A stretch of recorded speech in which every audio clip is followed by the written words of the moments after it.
Okay, you can see that I have finished trimming my diamonds and I have taken the backing off of them and they're ready to be put on my wool square. Now, if you don't have a ruler that has a full 1/8 of an inch mark, you see on this one I do have dashes, you can take tape and put that, line those dashes up with the tape, and that can help you see that 1/8 of an inch and where to put it on your stitching. Now, we're going to take a wool square, 4 1/4 inches. We're going to find the center. Easy way to find the center is to just fold it in half, fold it in half again, and take and put a dot right there. I used a water erasable marker to mark my wool. Now I'm going to, I have a 2 1/4 inch circle, and I'm going to fold that in half, fold it in half again. Now I can see right where my halfway mark is with all those creases, and I'm going to put those, line that up, line the crease up with my dot, line this crease up with the dot, and then just open it up there.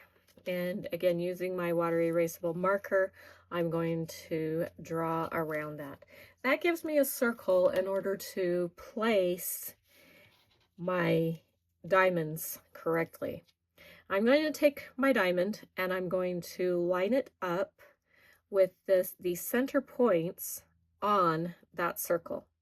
I'm also going to make sure that the outer point is pointing slightly towards the corner of my wool square so that I have enough space to trim around my finished star. If I were to put it straight up and down, I don't have as much space at the top to do that trimming. So I'm going to give it just a slight, I'm going to go slightly towards the corner there.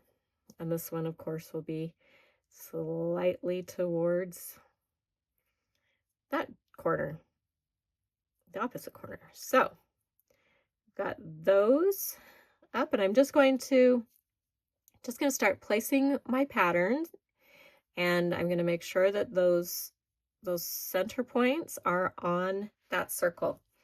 I alternate my cross-stitched diamonds all the way around the circle, just like this.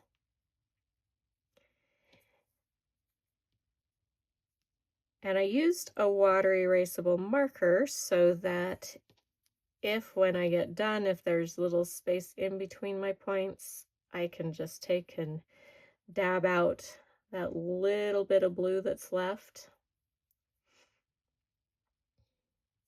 as I go. Now, you can see that my inner points and my inner sides do not touch. They're creating a little bit of a star pattern. This is a little bit different of an angle than your English paper piecing Nordic stars, and so they don't touch like those ones do in the center. All right, I've got that the way I want it. Now I'll take a pressing sheet and put it down, and I'll iron that down after I remove maybe a little bit of that blue that I can see, and the blue in the center.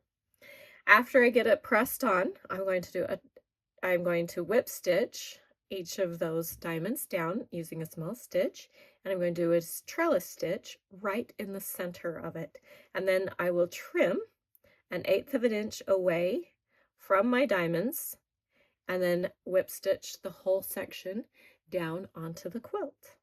So that is how you finish your cross-stitched Nordic star.